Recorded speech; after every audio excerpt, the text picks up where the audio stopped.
অনেকের ধারণা মুসলমানি বা খতনা অথবা সার্কামসিজম এটা শুধুমাত্র মুসলিমদের মধ্যেই করানো হয়। আসলে সারা বিশ্বে যত পুরুষ মানুষকেই খতনা করানো হয় তার মধ্যে মুসলিমরা হচ্ছে 3 ভাগের 2 ভাগ মাত্র। আর যে বাকি 1 ভাগ থাকলো এরা কিন্তু মুসলিম না। পৃথিবীতে আসলে 2 ধর্মের পুরুষদেরকে খতনা করানো হয়, তার একটা তো মুসলিমরা, এটা তো জানেনই। আর একটা হচ্ছে জিউইশ বা ইহুদি যাদেরকে আমরা বলে থাকি।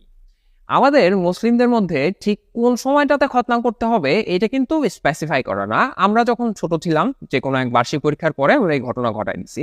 কিন্তু জিউসদের ক্ষেত্রে এইটা করাতে হয় শিশু জন্মের ঠিক 8তম দিন। এই তো গেল ধর্মীয় বিশ্বাসের ব্যাপার। এর বাইরেও অনেকে খতনা করিয়ে থাকেন।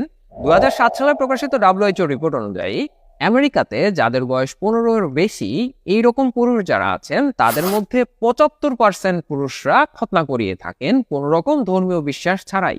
অস্ট্রেলিয়াতে শতকরা 59 ভাগ এবং কানাডাতে শতকরা 30 ভাগ। তবে এই লিস্টে সব থেকে উপরে হচ্ছে মাদাগাস্কার। এই দেশের 98% মানুষ ধর্মীয় কারণ ছাড়াই খতনা করিয়ে থাকেন। তো ধর্মীয় কারণ যদি না থাকে তাহলে মানুষ কেন খতনা করে? এটা তো খুব আরামের একটা কাজ না, এটার সাথে তো সার্জারি জড়িত, কিছুটা পেইন ডিসকমফোর্ট এগুলো থাকে।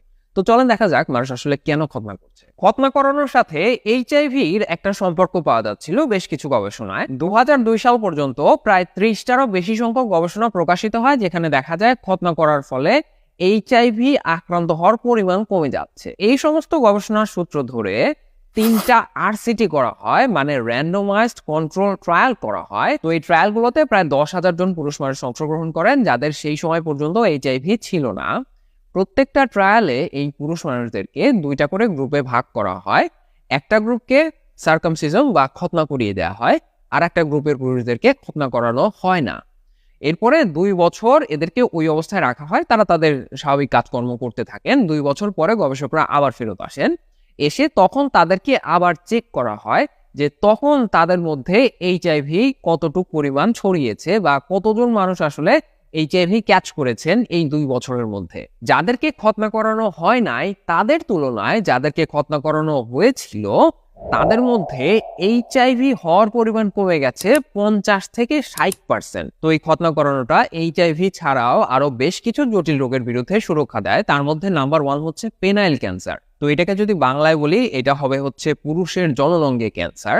তো এই রোগে আক্রান্ত হন প্রতি 1000 জনে একজন মানুষ। বিভিন্ন গবেষণায় দেখা গেল যাদেরকে ছোটবেলায় খতনা করিয়ে দেওয়া হয় তাদের মধ্যে এই পেনাইল ক্যান্সার হওয়ার ঝুঁকি কমে যায় 95 থেকে 99%। এই গবেষণায় 89 জন পেনাইল ক্যান্সার রোগীকে অন্তর্ভুক্ত করা হয়। এইখানে বিভিন্ন হিসাব নিকাশ করে দেখা হয় যে আসলে তাদের কোন জিনিসটার কারণে এই পরবর্তীতে পেনাইল ক্যান্সার হয়।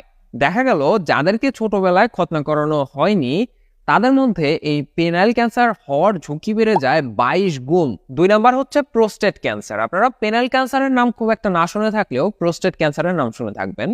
তো প্রোস্টেট ক্যান্সারের সাথে কি সার্কামসিজম বা খতনার কোনো সম্পর্ক আছে কিনা এইটা দেখার জন্য প্রায় 1700 জন প্রোস্টেট ক্যান্সার রোগী নিয়ে একটা গবেষণা করা হয়। তো এইখানে আসলে শুধুমাত্র রোগী থাকলে কম্পেয়ার করবে কার সাথে? তো এই কারণে প্রায় 1600-র মতো আরো সাধারণ মানুষ নেওয়া হয়, মানে যাদের কোনো প্রোস্টেট ক্যান্সার ছিল না।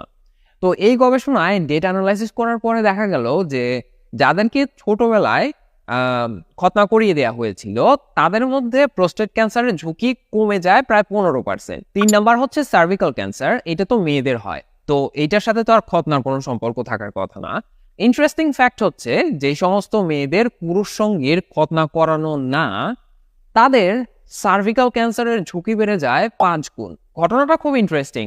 পৃথিবীর সব থেকে হাই ইম্প্যাক্ট মেডিকেল জার্নাল হচ্ছে new England journal of medicine. এইখানে জন হপকিন্সের বিজ্ঞানীরা একটা গবেষণা প্রকাশিত করেন। এই গবেষণায় তারা কি করেন, তারা উগান্ডাতে যান। উগান্ডাতে গিয়ে তারা 2 গ্রুপে কিছু মানুষকে নেন। একটা গ্রুপে ছিল প্রায় 1600-র বেশি মানুষ, আর একটা গ্রুপে প্রায় 1700 জনের মতো।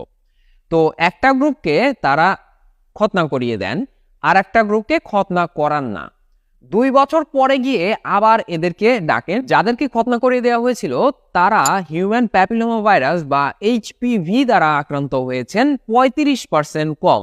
মানে খতনা করানোর ফলে এইচপিভির সংক্রমণ কমে যাচ্ছে 35%। এখন আসেন মূল ঘটনায় যে মেয়েদের সার্ভিক্যাল ক্যান্সার হওয়ার ঝুঁকি কেন কমবে যদি তাদের মেল পার্টনারদের খতনা করানো থাকে। অনেক ক্ষেত্রে মেয়েদের সার্ভিক্যাল ক্যান্সার হয় হিউম্যান প্যাপিলোমা ভাইরাসের আক্রান্ত হওয়ার ফলে। এখন তাদের মেল পার্টনারের যদি খতনা করানো থাকে এবং যার ফলে তাদের এই এইচপিভি বা হিউম্যান প্যাপিলোমা ভাইরাস ছড়ানোর ক্ষমতাও কমে যায়, তাহলে ওই এইচপিভি তো মেয়েদের শরীরে আসবেই কম, তাইলে তাদের সার্ভিক্যাল ক্যান্সার হবেও কম। তবে এখন এই হিউম্যান প্যাপিলোমা ভাইরাসের ভ্যাকসিন আছে, যেটা হচ্ছে মেয়েদেরকে দেওয়া হয়। এটা অনেকটা সুরক্ষা দিলেও 100% সুরক্ষা দিতে পারে না।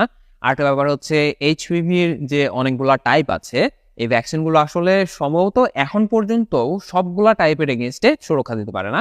আরেকটা ব্যাপার হচ্ছে লং টার্মে আসলে এই ভ্যাকসিন কতটুকু সুরক্ষা দিতে পারবে সেটাও পুরোপুরি নিশ্চিত না।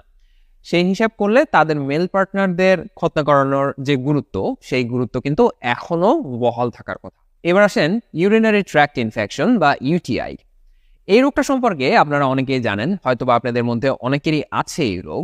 তো এই ইউটিআই এর সাথে কি খতনা করানোর কি কোনো সম্পর্ক আছে কিনা সেটার জন্য বেশ কিছু গবেষণা করা হয়। এই গবেষণাতে দেখা গেল যে আপনি যদি 12 জন খতনা করানো পুরুষ মানুষকে নেন, তাদের মধ্যে আপনি একজনকে পেতে পারেন যার হচ্ছে এই ইউটিআই আছে। মানে প্রতি 12 জনে একজন খতনাকারীর মধ্যে ইউটিআই পাওয়া সম্ভব। আর যাদেরকে খতনা করানো হয় নাই, তাদের মধ্যে দেখা গেল প্রতি 3 জনে একজন করে ইউটিআই পেশেন্ট। তার মানে খতনা করানোর ফলে ইউটিআই হওয়ার ঝুঁকিও অনেকটা কমে যাচ্ছে। সবশেষ হচ্ছে খুব খারাপ একটা কন্ডিশন ছেলেদের জন্য, সেটা হচ্ছে ফিমোসিস।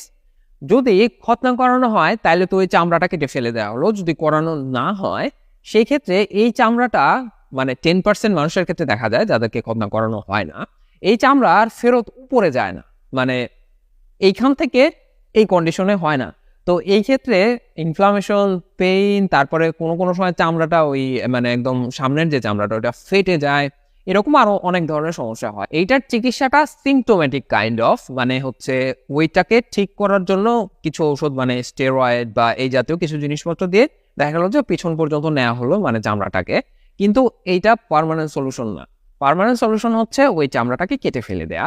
এইটা খুব পেইনফুল একটা কন্ডিশন। আর একটা খুবই খারাপ কন্ডিশন হচ্ছে প্যারাফিমোসিস। এই ক্ষেত্রে যেটা হয়, চামড়াটা ঠিকই পেছনে যায় কিন্তু ওই পেছন থেকে আর সামনে আসে না, ওইখানে ইনফ্লামেশন, ইভেন গ্যানগ্রিনও হয়ে যেতে পারে। তো এছাড়াও খতনা করার আরো বেশ কিছু উপকারিতা আছে, যেরকম হাইজিন মেনটেন করা সহজ। হাইজেনিক না থাকার কারণে যে সমস্ত রোগবালাই হওয়ার চান্স বেশি, সেই রোগবালাইগুলো আসলে হওয়ার সম্ভাবনা কম যদি খতনা করা থাকে। তো এরকম হয়তো আরো অনেক অনেক আছে, আপনারা হয়তো জেনেও থাকবেন। তো আপনারা যেগুলো জানেন সেগুলো বলে আর সময় নষ্ট করার কোনো দরকার নাই। আমি এইখানে যে সমস্ত তথ্য দিয়েছি তার সব গবেষণা পেপারের লিঙ্ক পাবেন ইউটিউবের ডেসক্রিপশন বক্সে। ভালো থাকবেন সবাই, আসসালামু আলাইকুম।